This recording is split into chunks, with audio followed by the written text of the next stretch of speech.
김종인 대표의 속개 선언으로 더불어민주당 제52차 비상대책회의를 시작하도록 김종인 대표의 발언이 있겠습니다.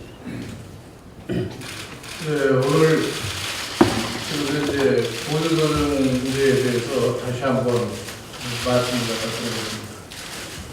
지금 최근에 언론의 보도에 보면 산업은행의 대구해양에 대한 관리가 여러 가지로 문제가 되고 있습니다. 그럼 대구해양과 관련해가지고서 그동안에 산업은행의 자료를 보시면 강만수 회장 이후 홍직택 회장에 이르기까지 그 기간에 참 대구해양에 대한 여러 가지 참 좋지 못한 얘기가 들리고 있는 것입니다. 첫째로는 이러한 산업은행 회장에 대한 인사 문제에 있어서 개인의 능력보다는 마치 권력의 전리품과 같은 인사를 단행을 했기 때문에 나온 결과가 아닌가 하는 이런 생각을 하고, 특히 산업은행 스트리밍과 관련해서 그간의 소위 회계법인, 신용평가사, 금융기관, 소위 경영감독 실체들 이 모두가 다 같이 협력을 해서 오늘과 같은 그런 결과를 초래하지 않았나 이렇게 생각합니다. 아마 우리가 미국의 앨런 사태를 다 경험한 바가 있습니다. 미국이 앨런이라는 회사를 갖다가 이것저것 하나의 분식회계 결과로 나타나는 게 어떻게 처리했다는 걸 우리가 잘 알고 있습니다. 그 앨런의 경영자는 형사상으로 엄청난 소위 중대를 갖춘 처벌을 받았고, 그 앨런과 관련해서 이 자문했던 회사, 회계법인 이것도 모두가 다 처벌됐고, 특히 자문을 담당했던 아들들 같은 건 회사 자체가 해체 결과를 갖다가 처벌했던 겁니다. 그건 왜 그런 사태가 났나를 분석을 했을 적에 옛날에는 상호 견제하는 그러한 입장을 채우면서 회사의 자문도 하고 회계감사도 하고 경영평가도 하고 이렇게 했는데, 이 사람들이 다 똑같이 합심을 해서 그 앨런이라는 회사를 도왔기 때문에 앨런이 그와 같은 엄청난 분식을 하고도 오랫동안 지탱을 할 수 있었다는 것이 결론이었습니다. 최근에 우리 대구해양 사태를 보고 보면 그와 유사하지 않나 이렇게 생각합니다. 엄청난 이 분식회가 그동안에 있었음에도 불구하고 아무도 그와 같은 사실에 대한 감지를 갖다 못했던 겁니다.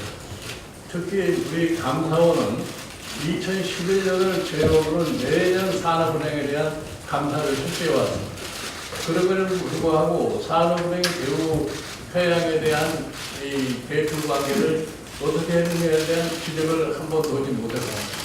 이것이 감사원의 능력이 부족해서 했던 것인지, 그렇지 않을 것 같은 감사원이 대구해양이라고는 하나의 권력의 비율을 갖는 기관 회사이기 때문에 적당히 지나는 건지, 이것도 제대로 우리가 식별할 수도 없는 것입니다.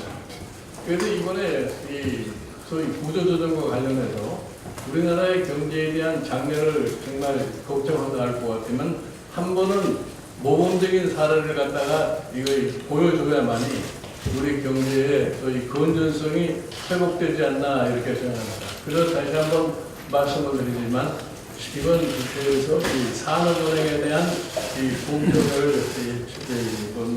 산업은행에 대한 이 국회 차원에서의 조사를 철저히 해가지고도 이 문제로 그 6월 계기로 해가지고서 우리 산업의 전반적인 구조조정에 보다 좀 이 명확한 기준을 설정했으면 이렇게 생각합니다.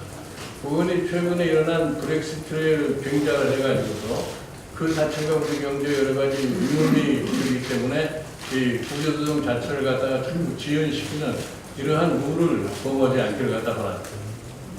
이어서 상황의 대표의 발언이 있겠습니다. 네,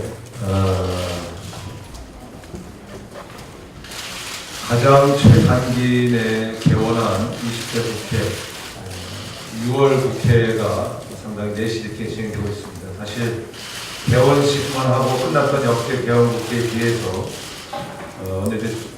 교섭단체 대표연설, 그리고 상임 업무보고, 그리고 대정부 질의까지 한 이해가 없었습니다. 특히 이번 6월 국회에서는 우리 더불어민주당의 초선 의원들이 상당히 성공적으로 대비하고 있다는 점에서 상당히 좋은 성과를 보이고 있다 이렇게 자평합니다. 다만 한 가지 19대 국회에서 보였던 적폐를 해결하지 못하고 있는 상임위원회에 대해서 한번 지적하겠습니다. 정보위원회입니다. 그동안 우리 당의 개헌국회에서 협상 과정에서 끊임없이 정보위원회의 상설화 내지는 미국식 정보위원회의 구성을 요구해 왔는데 그 이유는 정보위원회에서 다루는 정보가 핵심적으로 가치가 있는 정보를 다루고 또 거기서 다룬 정보들은 향후 국정 운영, 특히 국회 운영에서도 도움이 되는 그런 취지로 공유하는 시스템이 되어가야 한다고 봤습니다. 그리고 거기서 다뤄지는 고급 비밀들은 절대로 바깥으로 유출돼서는 안 된다고 하는 세계적인 정보위원회의 특성이 19대 국회에서 유지되지 못했습니다. 사실상 정보위원회가 국정원과 기무사가 국내에 언론 플레이하는 그런 통로로 활용되고 있는 점을 개선해야 한다는 개혁 과제가 있었는데 이번 6월 국회에서 희한하게도 국정원과 기무사가 이야기하는 대북 정보냐 혹은 여러 가지 정보들이 정보위원장과 여당 소속의 정보위원들에 의해서 유출돼서 그것이 대서특필되는 이상한 사례들을 또다시 우리는 목격하고 있습니다. 이것은 절대 있을 수 없는 일입니다.